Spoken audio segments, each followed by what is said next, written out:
Hello viewers, we're back with another episode of watching videos I was mentioned in. I believe this is going to be episode number 7. And this will probably be a bit of a shorter one because I've already had to do a lot of work on the computer today. So I don't feel like sitting at the computer for an extended period of time. But I want to keep pushing these out so I can get through with these and keep up with them like I said that I would. So, we're going to start with, we're going to start with a shorts. I don't like shorts. I much prefer longs. So this is the first one. This is from, let's read the description first. Which we have to dig for on these things. This is such a terrible interface. Okay, the description says,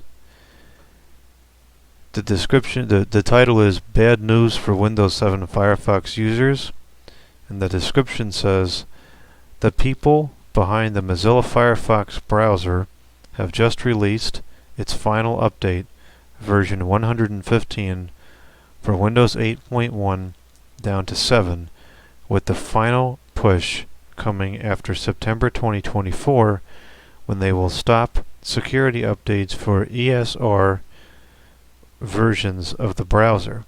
After 115, you'll be essentially forced to upgrade to Windows 10 or up.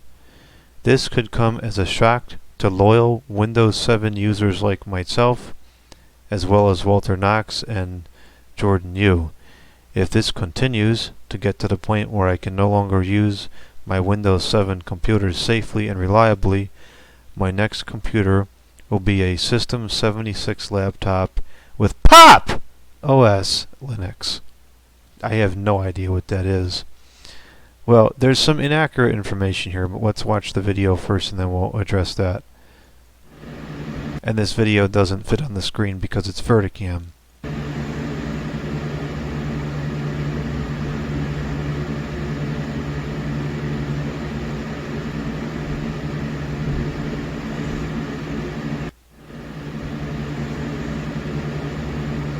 It.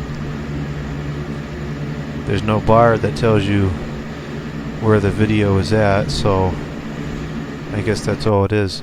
So I don't understand this paranoia. I guess it's what the software companies want, and it's working. It works on a lot of people.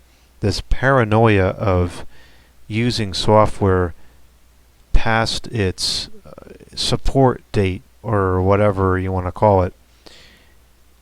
Eventually, the browser, in this case I'm using Google's Chrome. Actually, just out of curiosity, let me see what version this is. This is probably the latest version that would run under Windows 8.1. Okay, this is Chrome's version 109, and it says to get future updates I will need Windows 10 or later. So this version of Google's Chrome has been out of date for, I believe, several years at this point. The operating system has been out of support for several years, and as you can see, it's working just fine. There exists this paranoia that as soon as a Windows version or a browser version goes out of date, whatever that even means, you're just like immediately going to get infested with malware and viruses or get hacked or whatever it is that people think. And the reality is that's just not true. If you use the computer safely and browse the websites with common sense, don't go to flaky websites you don't know, don't click on email links, don't get phished, etc., you're probably going to be just fine. And more often than not, the basic browsers with standard websites work for years past the end of support date, as is the case with Windows. It works, well, literally it works pretty much infinitely, offline, and then online of course is limited by the browser. But again, the browsers, they work typically for years before there's any kind of problem. So not only that, you're not forced to go to Windows 10, you just get a different browser. there are enough people that have a strong preference towards the older versions of Windows that there is now a multitude of very good third-party or open source browsers being written based off of current supported versions of Google's Chrome. There's probably some based off of Firefox, and they're very good browsers. They work nicely, they're compatible, and that's what you move to when this becomes a problem, or before it becomes a problem. What was it called? Chrome?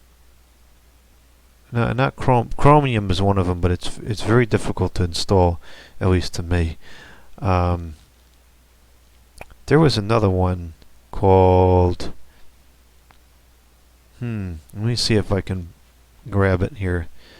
I think I have it in my one of my folders here, in one of my software folders. It is called. Let's sort this by date modified.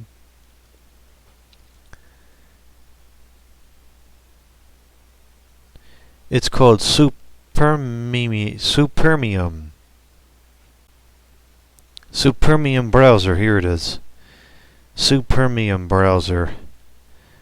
And this is an excellent browser that works for Windows XP, Windows 7, Windows 8, and probably Windows Vista as well. Yeah, it says Windows XP or later. So this is a great browser. There is a stable release on November 2024, which is just a few months ago. Just 2 months ago, actually. And so this is the kind of stuff that we should be moving to. And I should really go through all my computers and actually just change to this, because we should start supporting these projects by using them, as opposed to trying to cling on to these old versions of Chrome. Yes, they work, but since this is a really cool project, we should use it. So that's that. This is not something to be afraid of. It's really not a problem. Most likely, all the common websites are going to keep working under Firefox 115 for years, and then when that time comes, or even before then, you just switch to a different browser when there becomes a problem. So not a big deal at all. Okay, the next video is from another user I've never seen before. This is from Safina.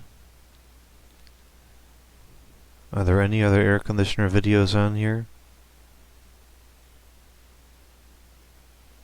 No, it doesn't seem like it.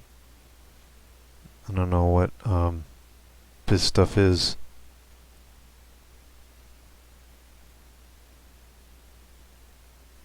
That's kind of interesting. Let's see here.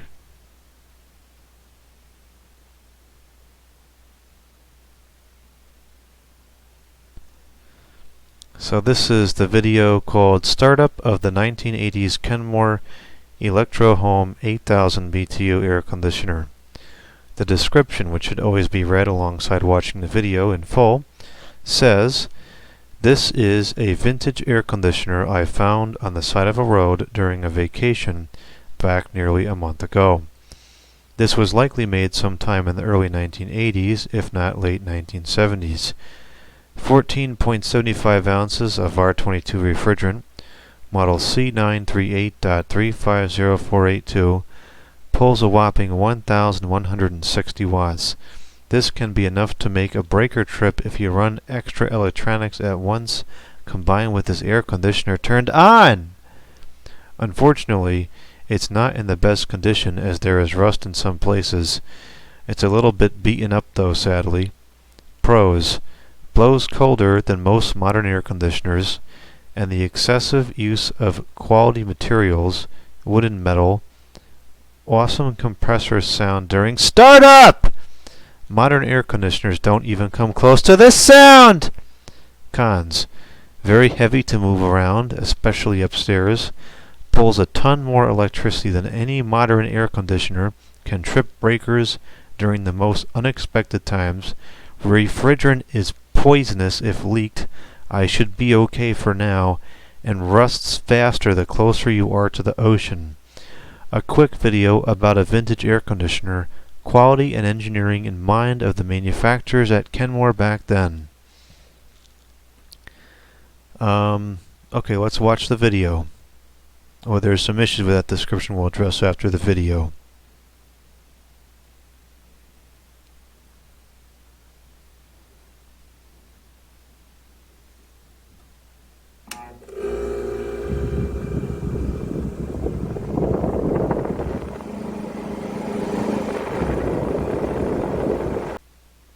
It's kind of hard to see the machine itself because there's a glare, but it looks like...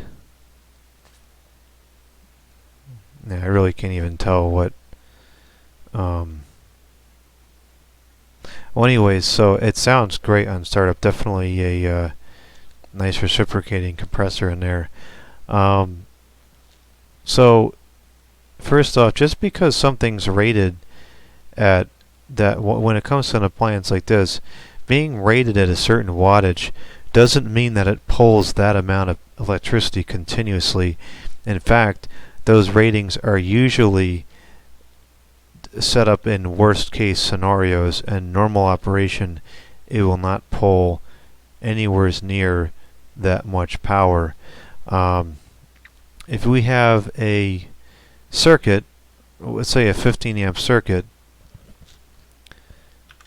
15 times, we'll just assume power factor of 1 times 120 gives you 1800 watts on your standard 15 amp circuit. So there's still 700 watts to work with. That's plenty of buffer. I mean, unless you're running a second air conditioner, not many things today draw that much power. So I think it's pretty unlikely that you're going to trip a breaker with the unit, even if you have computers and other things plugged into the circuit. Rust is not that big of a deal on a unit of this age unless it's like rotted through the pan, and even then the machines still don't tend to care.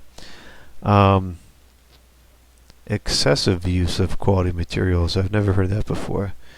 That is true, the startup sound is much better. It is valid that these are very heavy. That is true.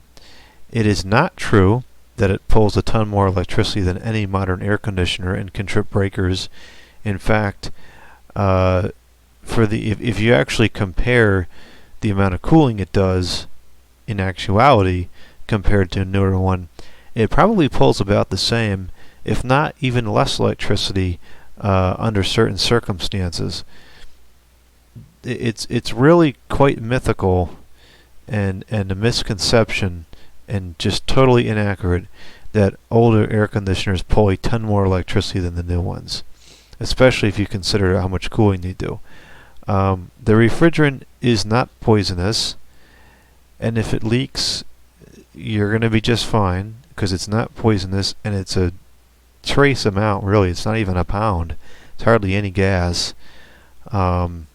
And it's just not poisonous. And I mean, anything rusts faster when you get closer to the ocean. That's just metal in general.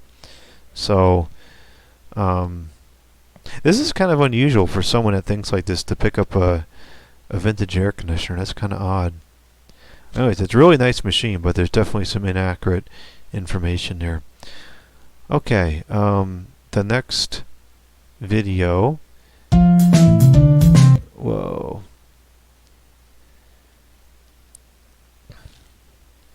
The next video is from Rod Ardvin Electrics. The title is Phones and Their Ringings Number 2, Day 3, Read Description. It's important to read the description. The description says, still a part of the full week of phones ringing campaign lol.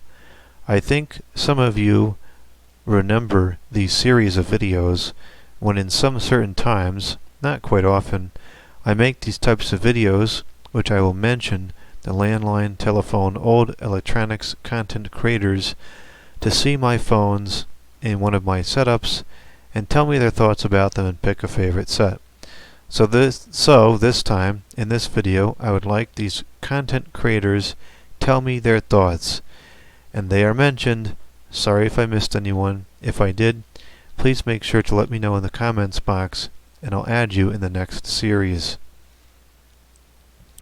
And here's all the different content creators that were mentioned. And it says, what do you think about it, fellas?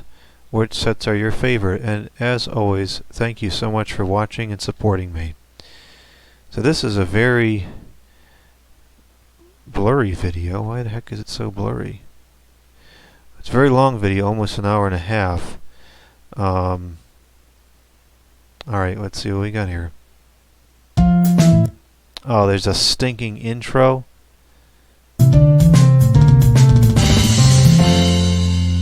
Well, at least that one's relatively short. Hey there, and welcome back to the telephones and their ringings.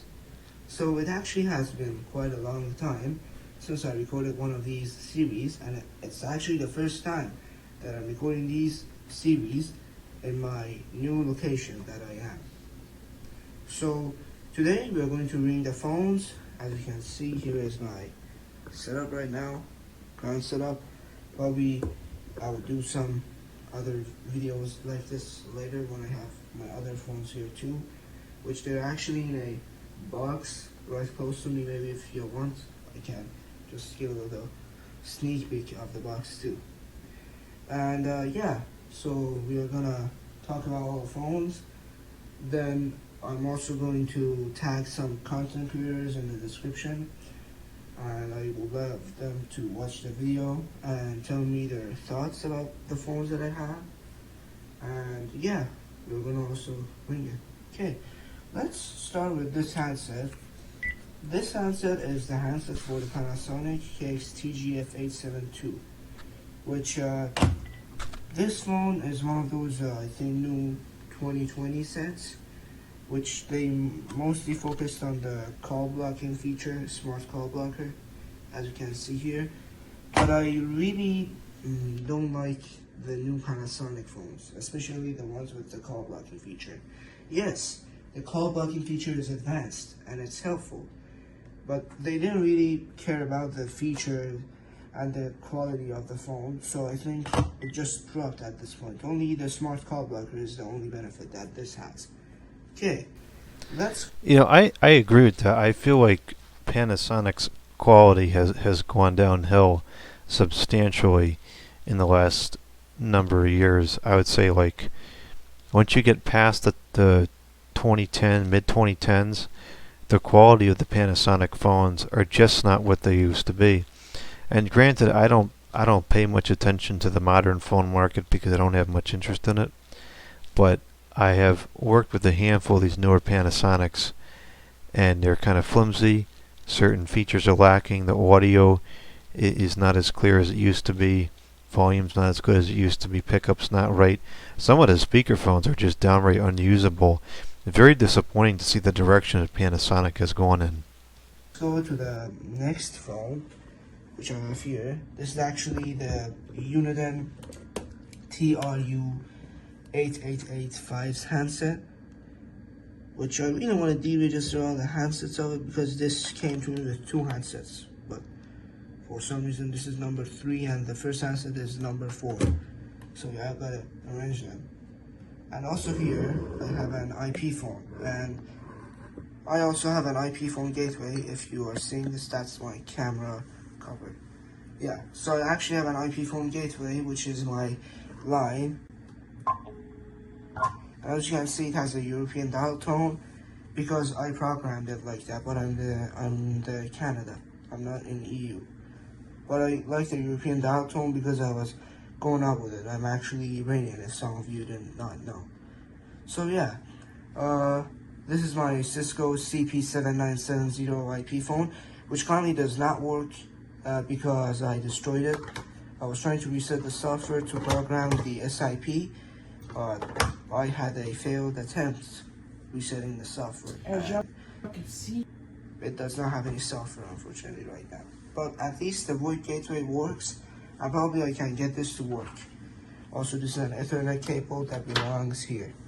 Okay, up to the next phone. I actually have my favorite AT&T set, which is actually the AT&T E5960, which my friend, one of our content creators, has the E5900, and that's going to be the landline corner. The landline corner has the E5900, which the only difference with his is that his does not have a color display. But yeah, basically the same thing, but this has the color display. And here's the ringer on it.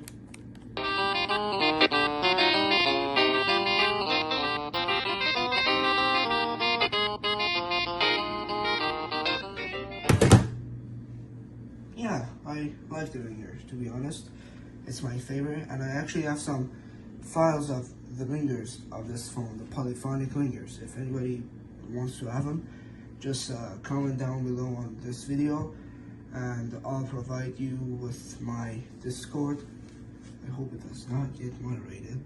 Yes, I provide you with that, then I'll just assist you further if you want to get the files. Okay, this actually, if the tripod turns, this is actually a really interesting set that I have here. This is actually one of those Southern Asian / Middle Eastern sets that was actually in my country. And this is a 42-43 megahertz, awful sound quality, but great phone. Panasonic KXTC1282JXB. This is not really available in the US. It's only in India or Iran or Saudi Arabia, I believe. And it's in those Middle Eastern / Southern Asian countries. I managed to get one from a friend from Iran, and it was successful. I brought it basically. Okay, this phone actually, the antenna gets really long. Same goes to the base, but the camera cannot capture that, so I can't demonstrate it for the base. It gets really long. Okay, but whenever you trying to talk with the phone while the antenna is long, you really get a bad sound quality. I think you can see the interference. But whenever I lower the antenna, I have a good sound quality and I like it. Okay, oh yeah, the ringer. Also the ringer on the base. You might have better success with that if you keep it away from all the other phones. Those older 40 megahertz models, very, very prone to interference, will pick up interference from just about anything. Well, the ringer on the base is the same normal Panasonic thing that we hear, but the start actually is different. It starts with the B note other than the E note. I hope you can notice that. Okay, and here we go to the ringer. I hope you the E, the B, but the start actually is different. This is the same normal Panasonic thing. Also the ringer on the base. Also the ringer on the base. Yeah, I think I Well, can the hear what ringer you're on the talking base about. is the same normal Panasonic thing that we hear, but okay, but the start actually is different. It starts with the B note other than the E note. I hope you can notice that. Okay, and here we go to the ringer on the handset. We basically have the simple piezo ringer, and that's going to be our ringer for this one. And if the camera focuses, here is actually my favorite VTech phone, or the best VTech phone that I have in my collection, which is the IS8151-3, because it has 3 handsets. It has the smart call blocker. It's better than the Panasonic for sure. It has also great features on the handset, talking caller ID, but there's I'm just going to kind of fast forward through a couple of these shots of the newer phones, because this is really long and I want to make sure I can split up the airtime to all the other people that have put submissions in here. the disappointment that I have with this And this phone is one for Panasonic, but it's a I think fine phone. Yeah, really can't talk about it. Here I also have my Uniden TRU9488. This phone actually does not have any handsets, and I use it as my main answering machine, and has great quality. Also, it does something which I tend to like. 11. Old messages. Message 1. So it counts my messages. When I have new messages, it counts my messages. It says message 1, message 2, or it depends on the amount of messages that you have. Although my other TRU phone does not have this feature. Okay. I also have another phone here, which is from the Middle East slash Southern Asia. If I can get this tripod to work. Yup. This is the favorite Panasonic phone in my phone. This is my favorite Panasonic phone in my collection. And this one probably out there. If this camera focuses or the tripod fixes. Yep. Great. Okay, yeah, this is a KXTG3721, 2.4 gigahertz. That is so weird to see that as a 2.4 gigahertz because over here, that, as far as I know, it was only offered as a Deck 6 model. Phone. And, yeah. Okay, yeah, some notification came from my Amazon stuff.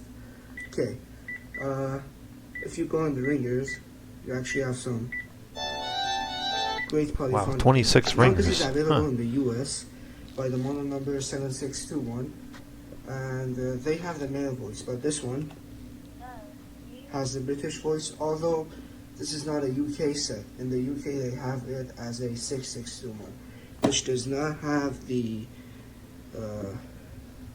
like the buttons are not like these. They are just symbols, not words. Here, next to that, I actually have my KXTGH262B from Panasonic. I believe this is a US set because first, No new message. stupid another desk too, which it used to be my recording place, but now it's just some kind of workplace, and that's my computer. My second computer, which has my lines and IP stuff on it. And here I actually have, stupid Windows 7 PC out of support. Windows 7 was one of the greatest softwares. Just keep using it, doesn't matter. Yeah, I'm just going to use ultra wide mode because I don't think I can fix anything here. Okay, I actually have a VTech CS5121. Great phone. I cleaned it, refurbished it, and just works like a charm. And the ringer on it is actually this. It's interesting. I usually play the ringers on the interesting sets, in my opinion, that I have here. And here I actually have my Uniden TRU8885. And the thing about the answering system, although mine does not have any messages, so I can't show it to you, but yeah. Here I actually have my Panasonic KXTC 1493, which is also a white colored phone. Basically these two are the same. This one does not have any display, and this one just has a display and also has 2 lines, but I love also this one. Okay, the ringer on this one also starts on the note B, not on the note E. If you see here, this one starts on E, but this one starts on the B. That's kind of an interesting model to have a 900 megahertz with speakerphone. That's not common. I like these ones better. And also, let's move the camera in order for me to show that to you. This is actually my KXTC1723BXB, and this also has a ringer. It's a 2-line, and the ringer for line 1 is the same thing. Ringer for line 2, which I love, and the main line is line 2. It's this ringer. I actually love it. And yes, it's great. Also here I have my, well, I can't place my camera there, but I can zoom in for you. And I think you are able to kind of see it. Not sure. This is my this is my KXTG5776 from Panasonic, which it's a good phone. I wish mine was not a defective unit, because first, the backlighting of the display on this phone was blue for some reason. Yes, the LEDs were blue. They weren't white, they were blue. We actually changed the LEDs to yellow so I can actually see the display. And the thing with this is that when you save contact on a phone book, and when the number rings, it just brings the picture ID, not the name or nothing else. And you can record ringers on this thing and bring your own wallpaper via the USB port that they have here, or the headset jack, which I also have a custom ringer, and you guessed it right, it's this. Since I really love that jazz ringer on the AT&T E5960, I also used the recordings that I've made, and I used it on this phone. Yes. So this is actually also my VTech T2326 2.4 phone, which the display was also not working on this, but it works now. Also, this is not plugged into the line, and the reason is that I'm actually waiting for my Magic Jack, which is going to be my second line. I actually ordered it a month ago. It should be here, but it's not here, unfortunately. And yeah, when that Magic Jack comes, I just need to repack everything and just reorganize everything again, which will be hell of a pain. Okay, and this is also a second handset for the KXTG4031. As you can see, the main difference is the keypads on these handsets. Let me just go in ultra wide mode. Yes, the keypads and the height. But they are basically the same in software and stuff, if you're wondering. Different shows, maybe. And this actually has a topper card. If this tripod tends to come up and it does not fall and the camera focuses, I don't know how any of these phones actually work well being that close to each other. Even just having a bunch of them set up in the same house, I tend to notice that the performance degrades pretty quickly, especially if you have a lot using the same frequency band. Also has a color screen, and it has a second handset, but the second handset does not have any color screen, which I just bought it from the thrift store, so that's why. And the ringer on this one is this, which some people tend to like it. Okay. Also, I have my KXTG9331, and next to that I have my 9361, which they are basically brothers, but like on different bases and also different shape. Same software though. Also, this is another European set. I believe this is really a UK set this time, because also it has the manual eco mode or echo mode. You can just turn it on with the recall or flash button, and you can turn it on with that. Yes. Basically 24-hour time format, and this ringer is on it. Yes, I love that ringer. And also has this charging sound and the newer British voice, which is actually great. And also here, I actually have my phones by my window, which this is actually, the tripod is playing some games here, unfortunately. This is actually my KXTG954, a Jungle and a Canyon. I have the IS8151-3 base. Great phone, has 2 slots of Bluetooth devices, and nice phone. Big display, dot matrix screen. And let me just place my phone in a just solid place. Yeah, the view is nice out there. That's actually a jungle and a canyon, I believe. Okay, let me just fix this guy. It's 2.4 and 3.1 from Panasonic. This is actually in the US by the model number 3032, but I think this is also a Southern Asian model, and it's 2.4 and also has the older No, message. male voice.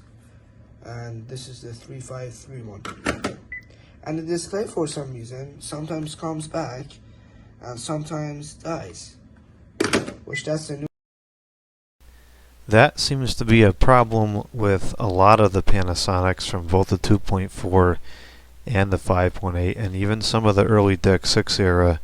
I have no idea how to fix it. I have no idea what the problem is, and I'm hoping that somebody will figure it out and figure out how to fix it.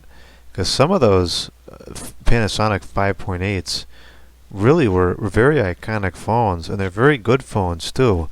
And it's a shame to see them starting to fail. New problem on this one now. And this is actually my first handset on the main base for the 4031, as you can see. And this is how it looks. I also have this B10 Up 6591 from Panasonic, which I cleaned it, and after cleaning, the display was gone, but it came back for some reason. But as you can see, the contrast is not high, but the contrast level isn't high, so there's still some liquid under the flat cable. And this is beaten up, like in every shape and aspect. The glue here is gone. It's not because of cleaning, but the glue here is gone because of this dent right here. And this is not working. Like, it's beaten up. It's working fine. The insides work fine, but I'm so That thing's got to have amazed that some this thing serious hours on it. still Wow. can work, but it's in awful condition. And the talk button, you can see that the buttons are not those carbon things. They're clicky, so they shouldn't just be hard in times. Yeah, the talk button is in an awful condition. Okay, next I actually have the second answer for the TGH262 and the TGF872.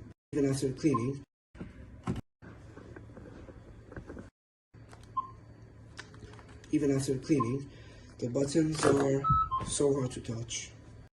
And when I wake up, sometimes these phones are Sometimes you need to refresh the conductive material on the back of the buttons if they're still hard to push. You can either use foil tape for air conditioning ducts, or you can use pencil graphite too. Sometimes will work. so hard to touch. Yes. Okay. Here I actually have a shelf onto my bed. So let me just tidy these up for you. Every time I sleep and when I wake up, sometimes these phones are just falling off. I don't know why. Maybe my head just touches them. Yeah. So yeah, that's the third handset for the 3721, third handset for S8151, and third handset for the 4031, although that's the case, the G8652, and second handset for the Philips, which does not have a color display. Also, let me do something. Let me actually put this in charge on the main cradle, because the cradle is broken. It does not charge. And we just put this there because we want this to ring too. And me put this here actually. And then we get going with phones ringing. But I believe some of the phones are in silent mode because my phones go in silent mode from 8:45 p.m. till 10:15 a.m. Okay, let me actually ring them up with my Ring Central, which is my phone VoIP phone line provider. Okay, let me dial my extension. and then we get going. Okay, I brought up my ring central. I actually forgot to turn the answering system off on one of the sets, so basically had to stop the video for that. And yeah, I brought up my ring central, and we're just gonna ring the extension that I have, which is here.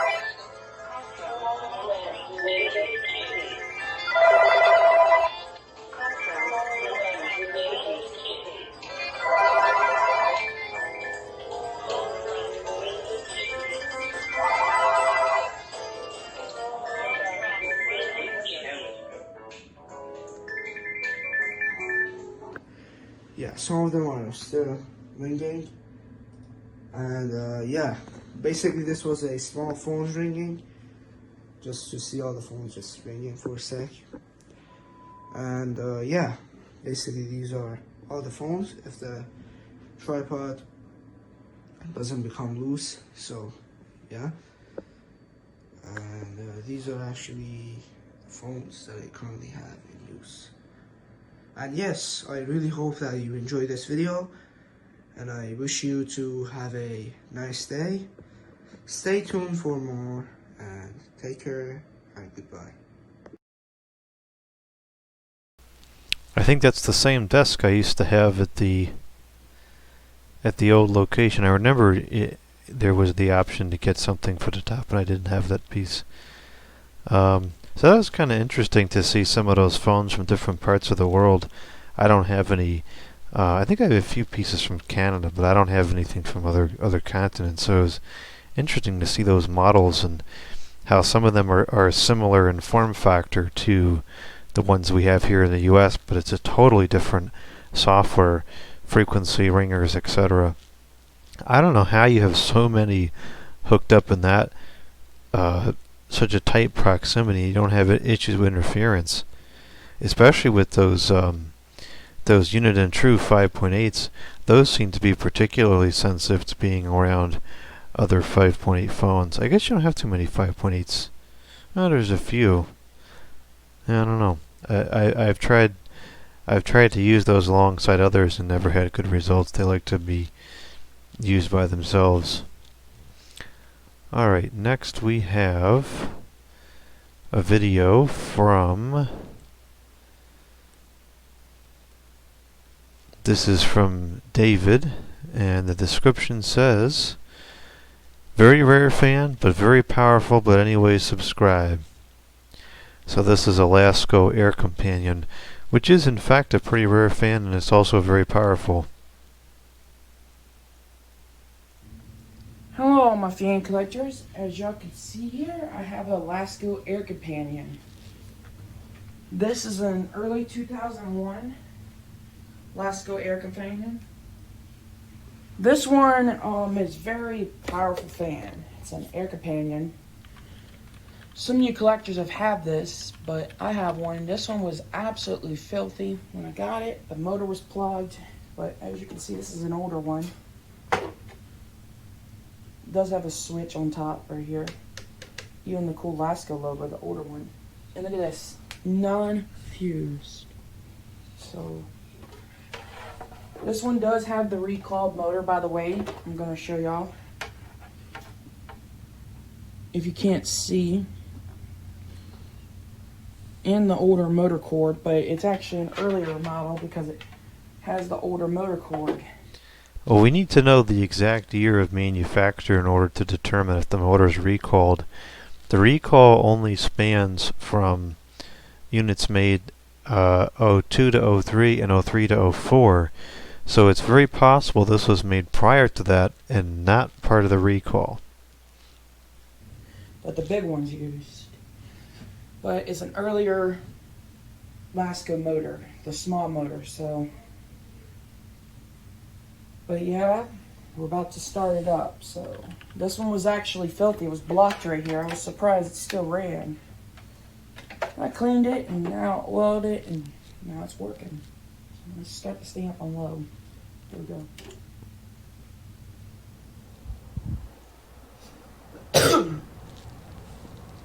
That's low speed. Very quite strong fan. Very quiet, but very strong. Okay, here's medium. Medium. Very strong fan. Very clean. I cleaned it really well.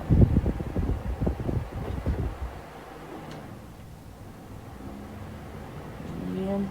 High. It's high. Very, very strong fan.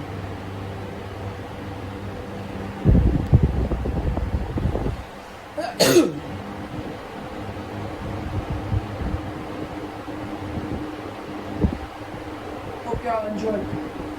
So there's the fan. And then spin down. Hasn't ran in a while, but you know.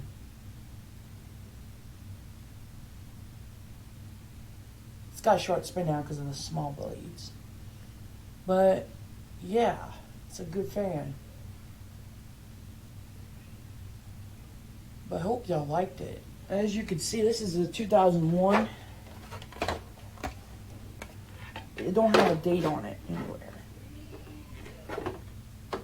This thing is... Oh, well, if it's 2001, then... It don't have a... It's a 2001. How are you making that determination? It don't have a date on it anywhere. This thing is really a good fan. Really simple, clean fan. This motor is actually earlier, so if you were to see the inside, the vents are earlier. And it does have the older cord, as y'all saw. As you can see right there, the older one, the bigger one.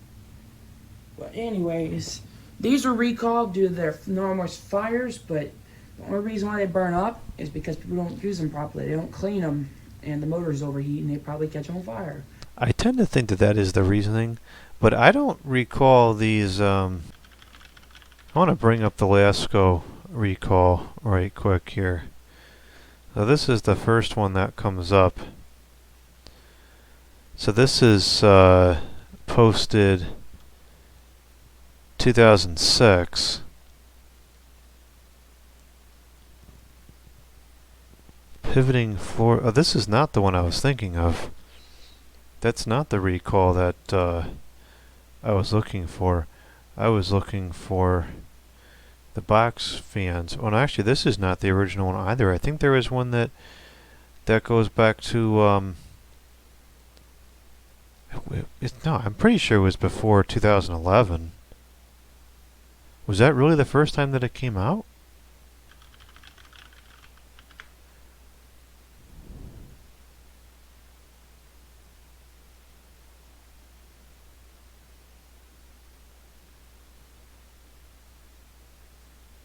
What is this? What is this one?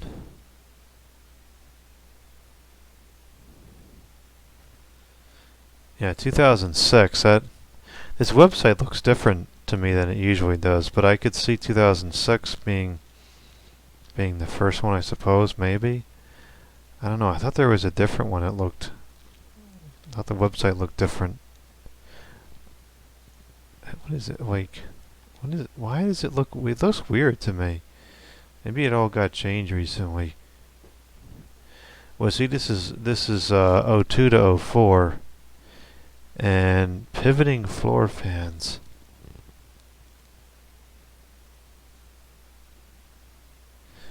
Then maybe it does include that. I mean, it would make sense because. Oh, okay. Here we go. See this now. This one says. This one says the recall affects units made between 99 and 2001 and sold through February 2004. Here we go. Air Companion. Yeah, there it is. The Air Companion. See, that's confusing to me though, because if this one,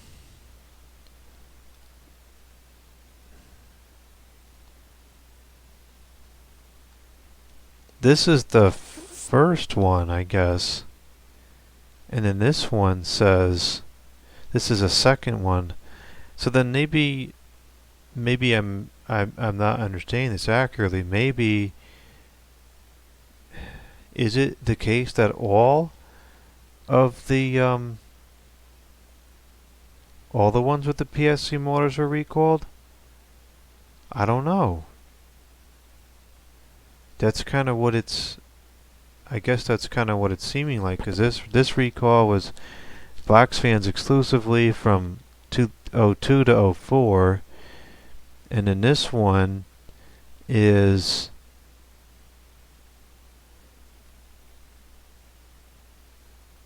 manufactured between 99 and 01. So we have a pretty much a sweeping consensus from 99 through 04 of models that are allegedly recalled.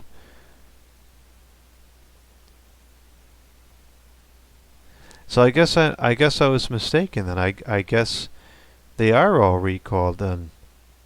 I'm guessing every single one with the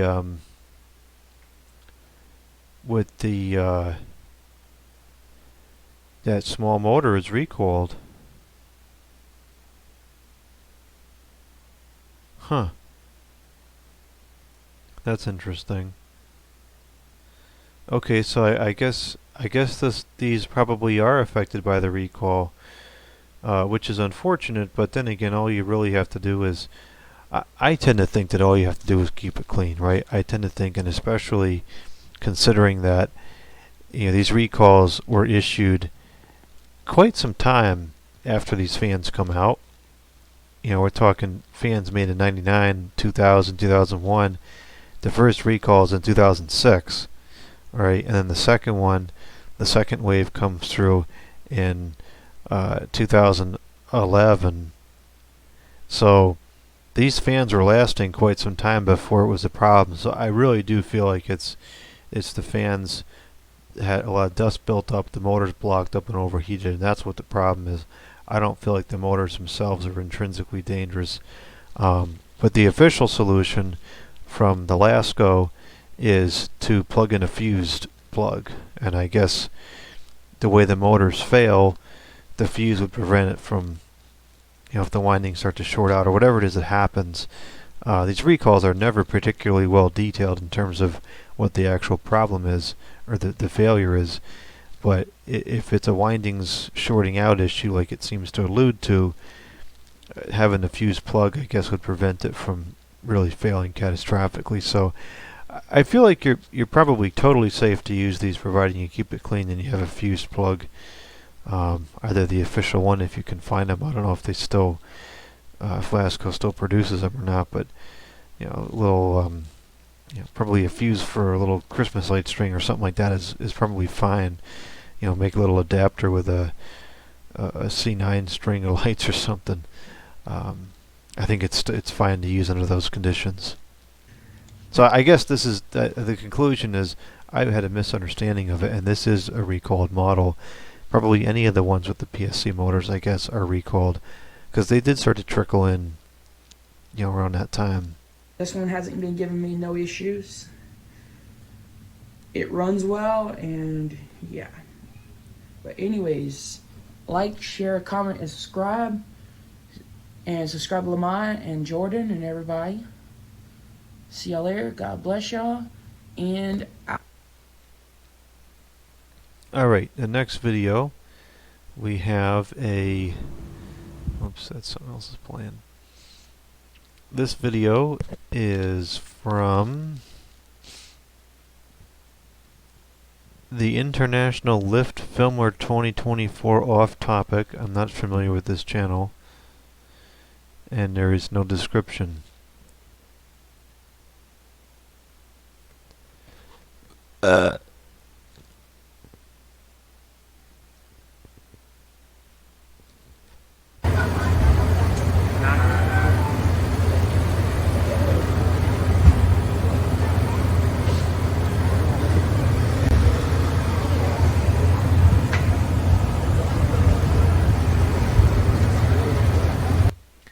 Looks like we have a drain hole here. That's always good to see.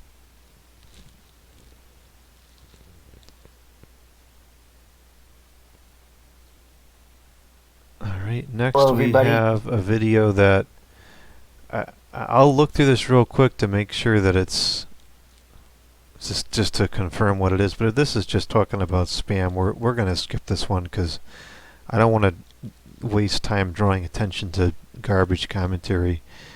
The description says, same, actually quite entertaining, idiotic, morons in the comments that are also seen on Walter Knox and my channel. Yeah.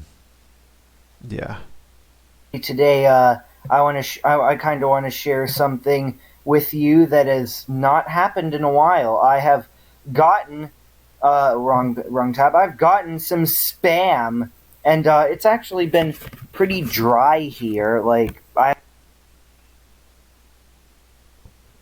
embarrassing. Oh right, I haven't responded. There we go.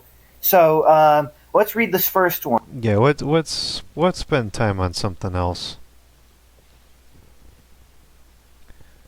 Alright, the next one here is from, I believe this is the same user as that general air conditioner.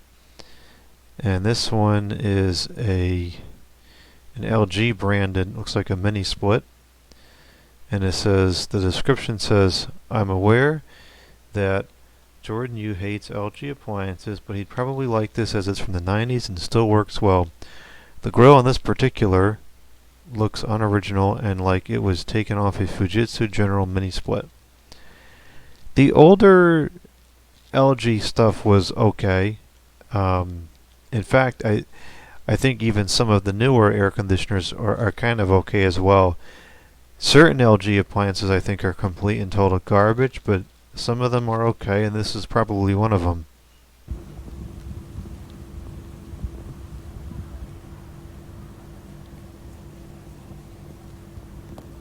Certainly looks like it's been there for a while and it still works, so that says something about it.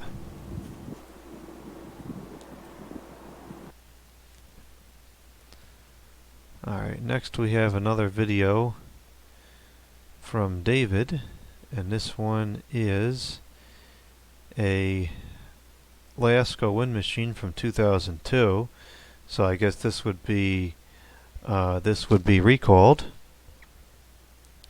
The description says, very powerful fan, very good fan, pretty much childhood, but anyways, I don't think we need a transcript. Looks like it's kind of blurry. Hello, my fan collectors. You know what I have now? I have a Lakewood wind machine, the old one, the really old one, the recalled one from the early 2000s. 2002 is when this one was made. So as you can see, it is an older one. So here's the side of it. Here's the back of it. So you can tell it's an older one because of the grills. It has no fuse plug. It's non-fused. But this one has the little motor, the little recalled motor they had in the early 2000s. If you can't see, it's a little recalled motor. But yeah, we're gonna start up on low. Here we go.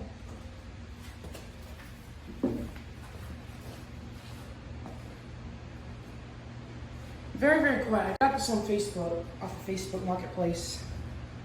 See, it runs really well.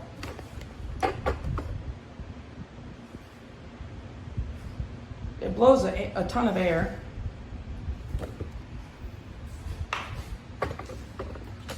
As you can see, it doesn't have startup sounds, so no. So here's medium.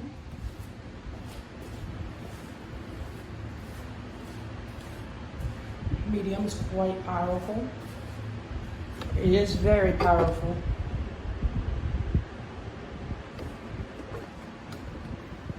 Okay. And here for high. Here's high.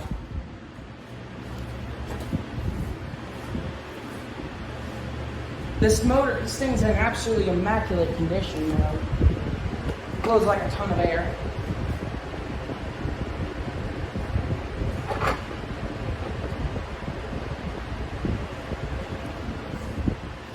This thing's in absolutely nice condition. It's not really dirty at all. Spin down.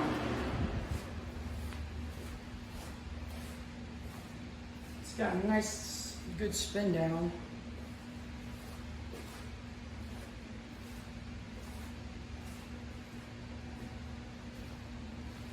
This thing don't have many hours on it. That's why it's running a little slow, because it don't have that many hours on it. Well, I got it. It was used a lot. I mean, it was filthy, but the motor wasn't dirty at all. The motor still looks like new. It has no rust whatsoever on the motor. It does look like it was used outside a little bit, but the motor doesn't. Like, you can't tell it was used outside. The grills, you could tell it was when I first got it, when it was dirty. The motor's in such nice condition. Even the screws are still shiny on it. See? Here's the screws. They look very shiny. Some tilts. 360 degrees. But yeah, no fuse plug. Non-fused. So this is an earlier model, so as you can tell, this thing does run really well. But yeah, I mean, this is another recalled wind machine. This is a big time childhood fan. I've been wanting this so bad.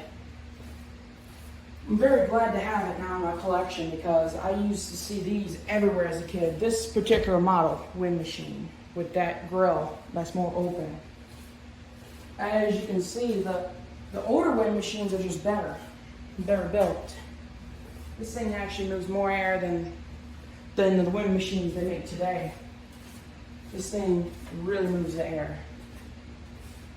It's not bad for an older wind machine. It's in such good condition. Like, the switch is not broken. Nothing is broken on this fan.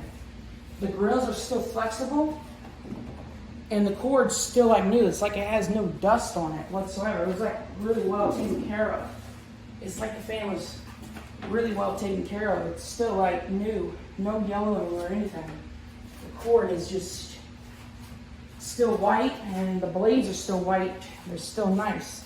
It even looks older gray. It almost looks gray, but it's really not. If you look, it's actually white on the blades. The blades are actually white. I mean, I ran this through the dishwasher to get it really clean because it was very filthy, but the motor wasn't filthy at all, so I cleaned the motor a little bit. It's like somebody took care of this thing. Like they've oiled the fan somehow. But yeah, anyways, like, share, comment, and subscribe. See y'all later, and God bless y'all, and out. Yeah, these are kind of an interesting case because this is a rare scenario where the more recent versions of this, and by more recent I mean early 2000s, I think were better in terms of performance than the earlier versions, for instance from the 90s.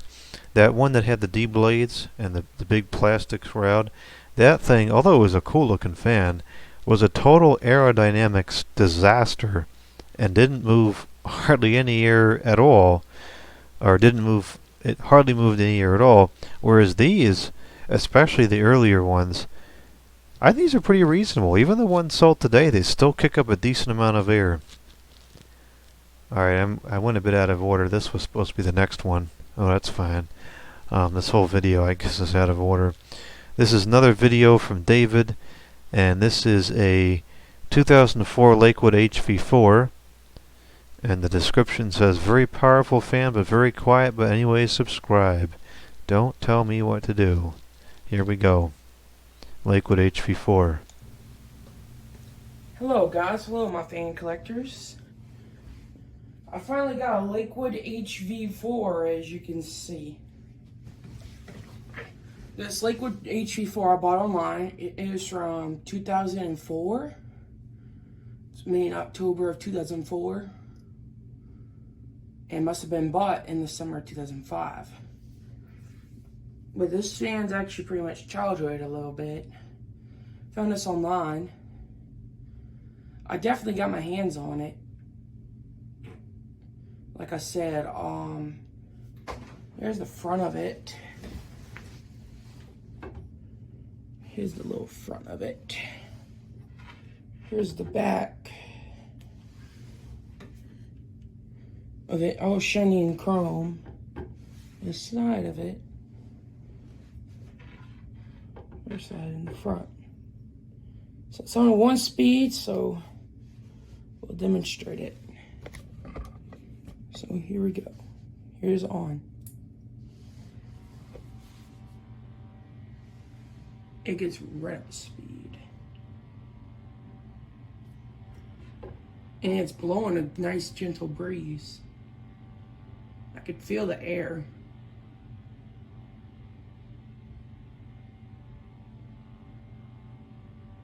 It has a nice sound to it.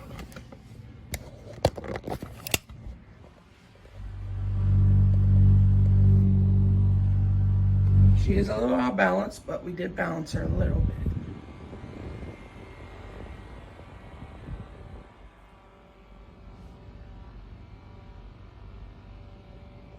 But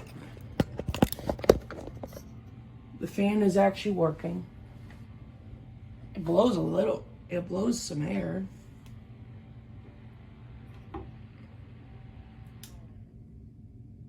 And there's a spin down.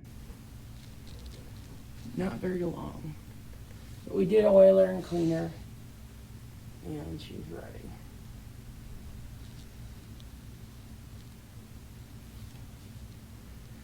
But yeah. Anyways, like, share, comment, and subscribe. God bless y'all, and see y'all later.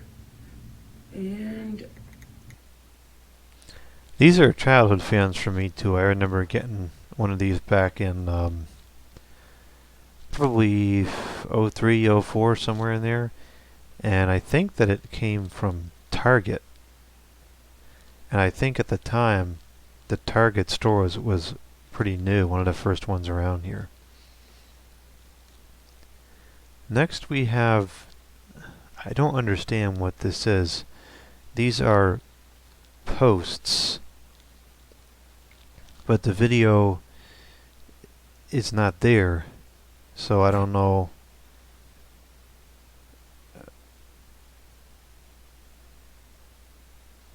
I don't know what this is supposed to be. And there was actually 2 of them.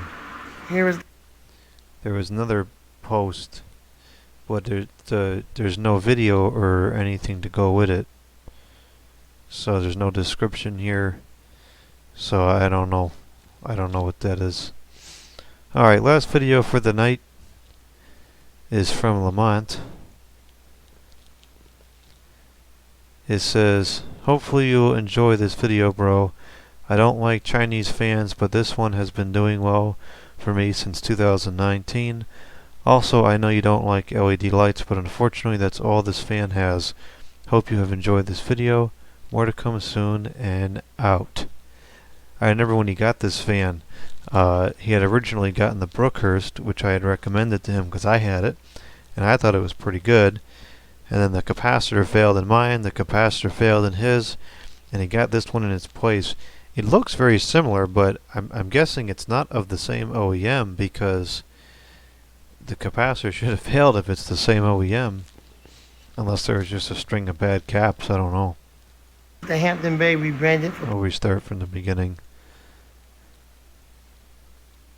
He says it's Hampton Bay rebranded for Portage Bay, but that's not completely accurate because Hampton Bay is just a brand in the first place. It doesn't actually make anything. There's multiple different OEMs that make the stuff for Hampton Bay.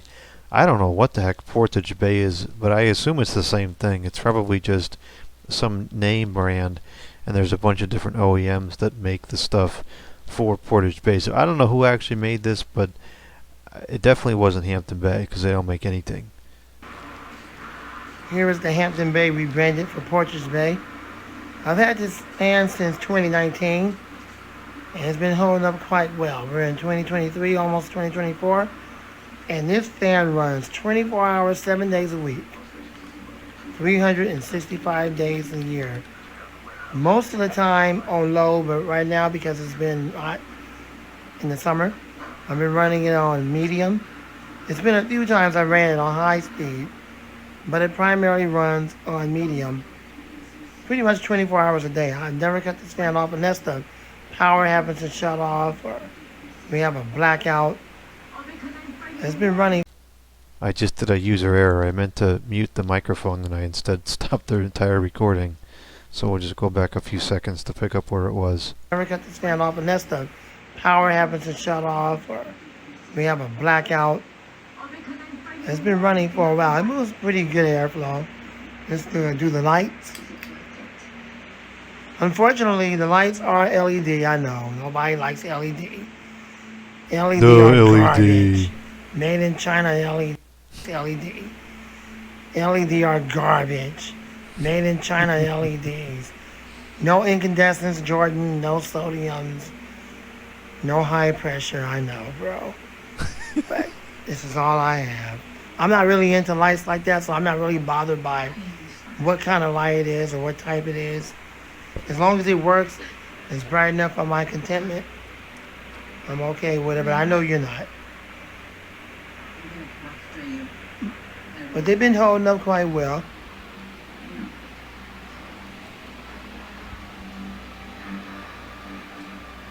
I like the way the lights make the fan look.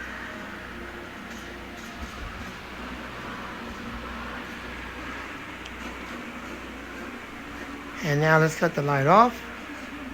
Was that a hanging plant again. in the corner? Wow, I haven't seen one of those since like the 2000s. Those used to be everywhere. I like them. Hardly ever see those anymore. And now let's cut the light off. Turn off the garbage LEDs. Again, without the light. And there you go. Jordan, I know you got a whole lot of vintage ceiling fans. And you should have those because they last longer. You're never going to see fans like that again. That will last for decades on end. Like my mom and dad's Hunter Comfort Breeze that they got back in 1987. 1 year after I got saved and baptized. Still runs like a champ today. Everything on it is original except for the globe. They took that globe off the light, single light, but they took the globe off because it became a hassle for them to be changing out the light bulb. I think the last time we seen that thing was in the storage house and I haven't seen it since. I don't know if it got misplaced or lost, but everything else to it is original. The fan blades are kind of drooping a little bit, so I might have to get my nephew to tighten them up. But it's still running like a champ. They primarily run it on low all the time. Well, I hope you enjoyed this video. Thanks for watching. More to come soon. Lamont the Fan Man. Subscribe to the channel for more videos like this if you haven't done so yet. And out. Yep, those old Hunters, those were good fans. Those things would run for decades with no problem. And he's right. We will never see fans like that again. Honestly, I don't think so. Alright, so that's going to be a wrap on this episode, episode number 7. I'll have more to come next week.